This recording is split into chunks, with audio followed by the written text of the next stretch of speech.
नमस्कार। अराला हस्त मुद्रा को योग की दृष्टि से कैसे उपयोग में लिया जाता है, यह आज हम देखेंगे। अराला हस्त मुद्रा को योग की दृष्टि से ज्ञान मुद्रा के नाम से पहचाना जाता है। ज्ञान मुद्रा अंगूठे और तर्जनी की एक स्थिति है जो सर्वोच्च ज्ञान के संकेत को दर्शाती है।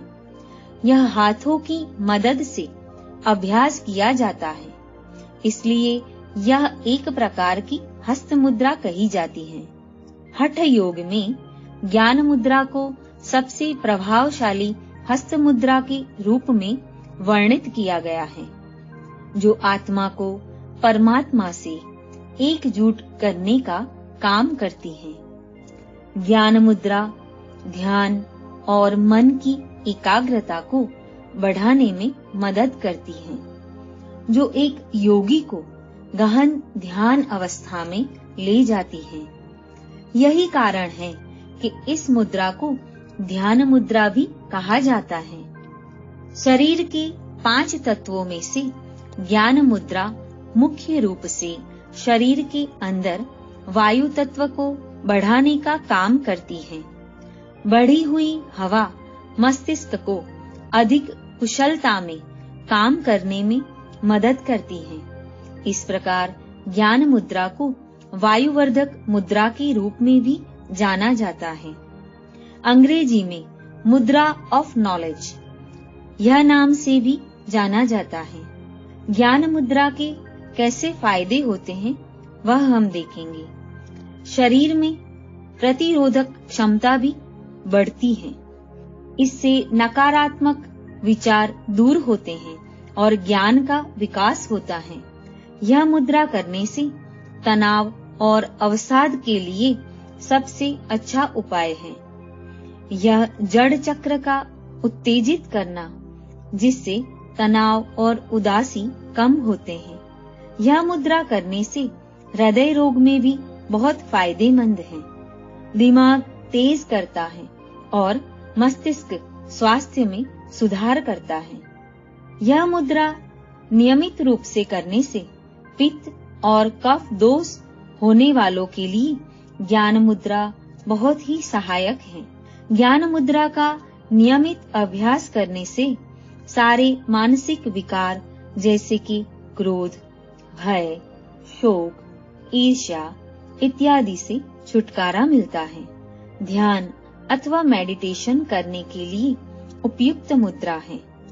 आत्मज्ञान की यह मुद्रा करने से प्राप्ति होती है। यह मुद्रा नियमित रूप से करने से मन को शांति प्रदान होती है। अनिद्रा, सिरदर्द और माइग्रेन से पीड़ित लोगों के लिए यह मुद्रा बहुत ही उपयोगी है। यह मुद्रा करने से एकाग्रता भी बढ़ती है। बेचैनी, उच्च रक्तपात, तनाव संबंधित रोग, हृदय रोग, सिर दर्द, माइग्रेन, मधुमेह, पागलपन, उन्माद, चिड़ियापन, यह रोगों को नियंत्रित करने में यह मुद्रा कारगर है। यह मुद्रा आध्यात्मिक उन्नति के लिए सर्वाधिक महत्वपूर्ण है। यह मुद्रा छठी इंद्रिय को सक्रिय करती है। काम वासना को नियंत्रित करने और नशा मुक्ति के लिए भी यह मुद्रा बहुत ही उपयोगी है। गहरे श्वास लेने के साथ यह मुद्रा करने से आभा बढ़ती है और शांति का अनुभव होता है। बूढ़े व्यक्तियों को अल्जाइमर जैसे रोग से बचने के लिए इसका रोजाना अभ्यास करना चाहिए। यह हस्त मुद्रा मस्तिष्क में स्थित पिट्यूटरी ग्रंथि और पीनियल ग्रंथि को प्रभावित करती है, जिससे कई रोगों से मुक्ति मिलती है। बेहोशी और अनिद्रा भी इस मुद्रा से दूर होती है।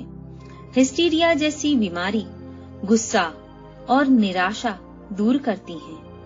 इसके अभ्यास से मन प्रसन्न रहता है। योग में सुखासन, पद्मासन या किसी भी ध्यान मुद्रा में बैठे। यदि आप बैठने में असमर्थ हो तो आप खड़े होकर भी इसका अभ्यास कर सकते हैं। यह मुद्रा का अभ्यास वज्रासन में बैठ के भी हो सकता है। अगर आप सशक्त नहीं हो तो कुर्सी पर बैठकर भी आप यह मुद्रा कर सकते हैं, परंतु इसमें पैरों को हिलाना नहीं चाहिए। इस मुद्रा में ध्यान भटकना नहीं चाहिए। ज्ञान मुद्रा खड़े रहकर तड़ासन में भी की जाती है। यह मुद्रा को घुटनों पर रखकर आंखें बंद कर नियमित श्वसन करना चाहिए। चाहे तो साथ में ओमकार का उच्चारण भी करना चाहिए। मन से सारे विचार निकालकर मन को केवल ओम पर केंद्रित करना चाहिए। भोजन करने एवं चाय कॉफी पीने के तुरंत बाद कोई भी मुद्रा नहीं करनी चाहिए और मुद्रा करते समय किसी भी प्रकार की असहजता या किसी भी प्रकार का कोई कष्ट हो तो मुद्रा बीच में ही छोड़ देनी चाहिए।